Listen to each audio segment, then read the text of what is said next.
Shit, if I knew back then that you can still smoke weed while you're pregnant, I would have been doing it because that wouldn't give me a much happier pregnancy. No, don't misquote me. I'm not telling nobody. No. Junior did not say smoke weed while you're pregnant. No, Junior did not say that. Mm-mm. But you can smoke weed when you got cancer. It's supposed to help with the nausea. I read it in the newspaper. It was back in '08. You know what else helps with cancer? What? Dandelion. And how do you get that? Ooh, dandelions grow in everybody's back front yard and stuff. They let the weeds grow. Things that they call weeds. Dandelions will grow. And do you eat it raw or are you supposed to cook it? It has electricity. It's gonna do its magic. Whether you drink it or eat it. So I didn't know you could eat that. And if, a lot of people, if they dealing with cancer and they taking chemo. Yeah. And sometimes a person can't they can't take chemo because they have low white blood cells. Mm-hmm. If they eat stuff like goji berries will make the body develop more white blood cells. A lot of people don't know that. You know what I'm saying? That there's like actual foods that can help the doctor help you. Well, if I ever do get cancer, I'm gonna have you be my life coach to get rid of it. Yeah, I mean, you ain't gonna want to give up that meat and stuff like that. That'd be a lot of the problems. The dietary practices. I would give up the meat if I had to. If it's a life or death situation, I'll give it up. I hope a lot of people feel that way. You know what I'm saying? Because a lot of people don't know that, you know what I'm saying, a lot of things come from the things that we just consume. Now, my mother, she was more reckless about it. She didn't think it was going to come back when she got cancer. They told her that in order to keep it away, she had to be on an organic diet. Mm. And they said that the only reason it came back is because she went back to her old eating habits. See? Yeah. Well, there's a doctor, his name is Otto Warburg. He said that no disease can live in an alkaline environment. You know what I'm saying? Yeah. It's a lot of things that people need to take into consideration when they be eating stuff. I know it's a lot of people that's in this community, and I see what we eat, and I was happy that the C Squad made the big salad challenge, and everybody was eating salad. You know what I'm saying? Yeah. Partaking in the vegetables. You know what I'm saying? When I was younger, I couldn't believe that. I had a next door neighbor who was a Polish guy, and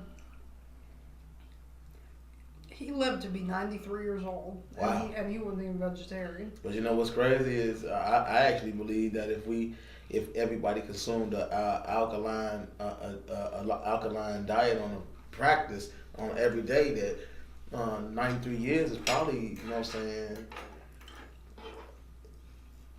like that's not, it'll be more people that'll reach that. It'll be more people living to like 110, 120 if everybody just pulled away from a lot of acidic foods. And a lot of states, they do live to be about 120. you know, it's a lot of foods that's allowed here in America that they're outlawed in other countries.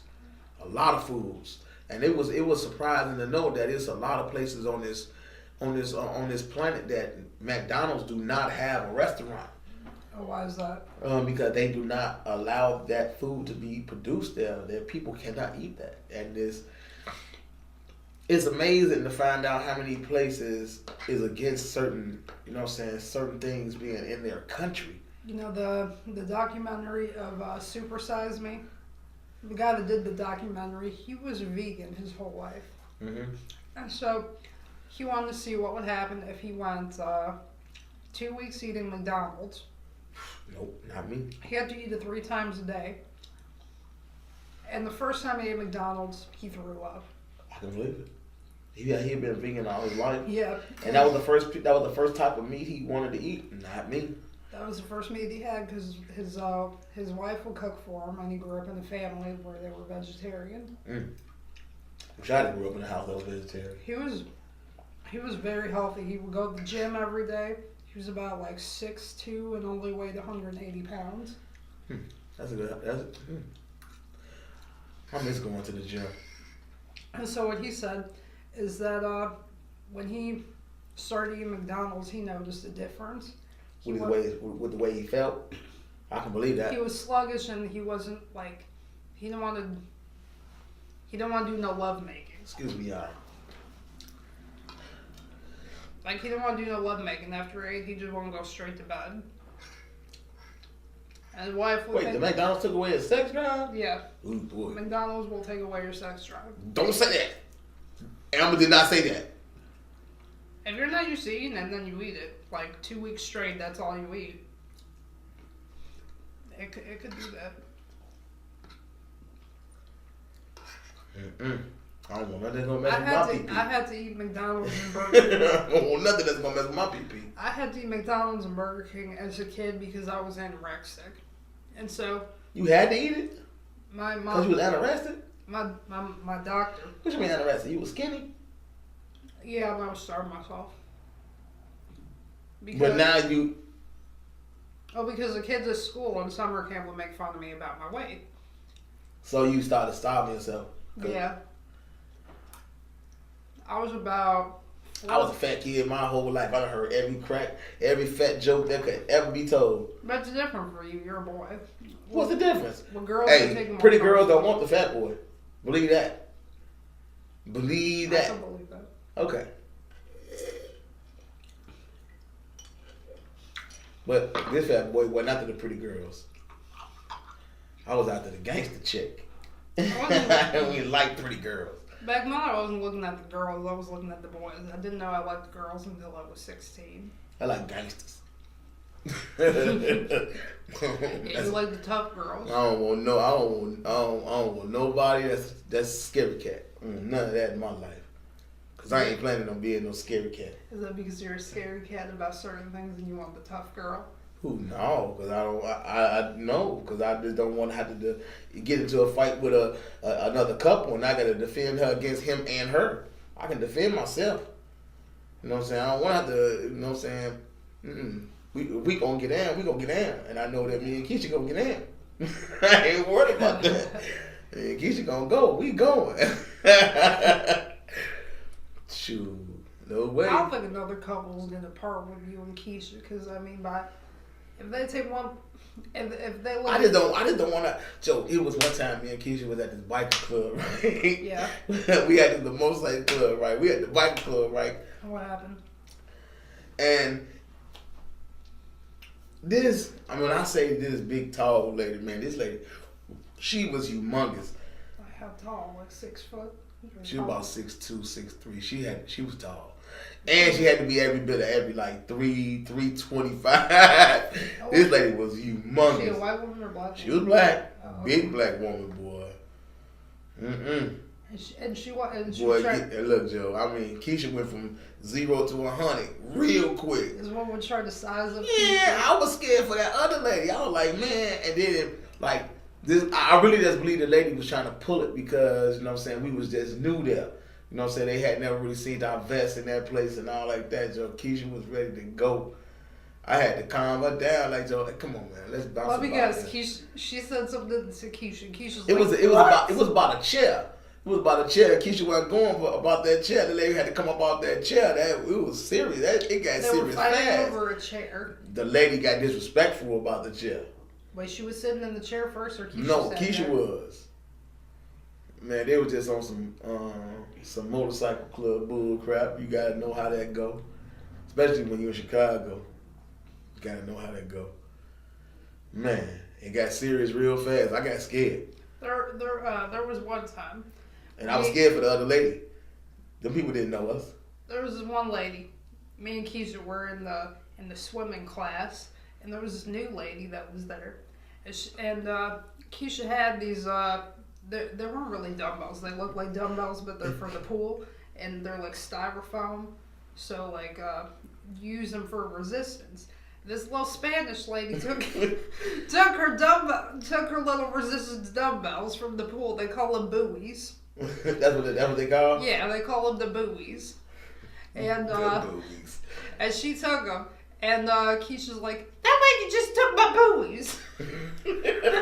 She wanted her buoys back. Yeah. Did it belong to the Spanish lady? No, it belonged to the gym. It belonged to the gym, but Keisha has sat them on the deck. and this lady couldn't even lift them, and she just took them because she saw everybody else won. So Keisha wanted her boobies back. Yeah, so Did you get them back? No, I ended up getting her. I ended up getting them one that was on the shelf. You better glad that you went and got that thing, but Keisha gonna get that booby. I'm telling you right now. Yeah, no. I was like, Keisha, just calm down, don't do what. You seen Keisha in action in the cleaners. Yeah, I was like, let's not repeat what happened at the cleaners. Just calm down. I'll go get you another one. Just sit down. I'm like, you sit down. I'm like, Keisha, we don't have to sit in the police station again, do we? I didn't say that to her. But that's what you were thinking, though, huh? I was thinking, I'm like, Keisha, shh, just calm down. I'll go get you another one.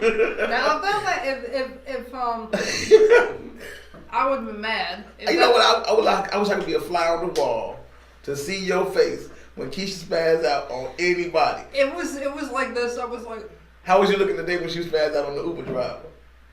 On the Uber driver, I was like, oh shit.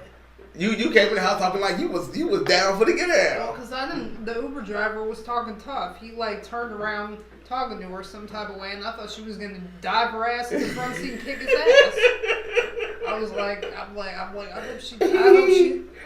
can't say the person's name. I hope she doesn't pull a something. See. She thought she was gonna dive in the front seat like that person died in the back seat. Yeah, I thought she was gonna do that. I'm just sitting there on the left and she's on the right. So if she wanted to. So you right behind the driver. I'm right behind the driver, yeah. And she's over here. So if she wanted to, she could just put her leg up on the thing and dive, and then she could just did that. She wasn't gonna do that. She wasn't gonna. Y'all was on the expressway, wasn't y'all? No, it was when we were getting into the Target, because instead of taking us in front of the Target, he took us in the back. And there were speed bumps in the back, so he's just driving over the speed bumps, and our heads hit the ceiling of the car. Because he was acting like a crazy person that didn't know how to drive by the time he got to the expressway. Like he was lost. Like he was fine at first, and then he was going cuckoo when we got to the expressway. He was going what? He was going cuckoo. He was one of them, I don't want to sound racist, but he was one of them scary, paranoid Indian men. Like... I don't want to sound racist. Too late.